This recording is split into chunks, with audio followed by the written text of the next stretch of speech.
Zach Lane is a senior at the University of Colorado at Boulder. He's studying political science. Zach, nice to see you today.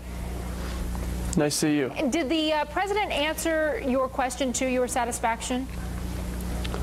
Well, the answer he gave me is exactly what you played, and I'm very happy they actually played that, because it's what we hear a lot from our government, is that we're looking into it. But the fact is, at the rate they're trying to push this bill down our throats, we can't settle for we're looking into it. We need answers. And I did not get the answer I was looking for. So the president spent about 4 minutes answering your question. He's also used this example. He says, if you want to talk about how private companies compete with the government, look at the post office. I mean, FedEx and UPS are doing very well competing against the post office. Is that an example that makes good logical sense to you?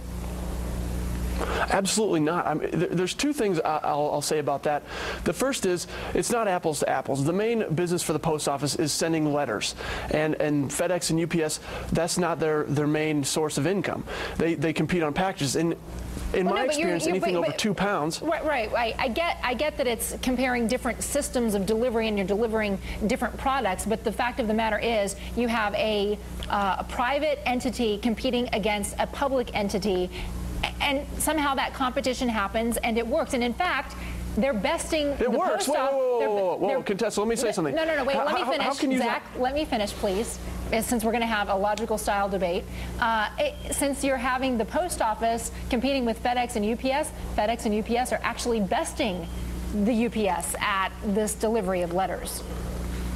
So your definition of works is that the public sector can't compete and it's failing to provide what they need. They're closing down thousands of branches. No, but the example they're raising that you postage used, constantly. That's working? Zach, the example that you used is the fact that if you have a public entity competing against private entity, that somehow those private entities are at a disadvantage. And my point is, it doesn't look like FedEx and UPS are at a disadvantage because it's the post office that's failing.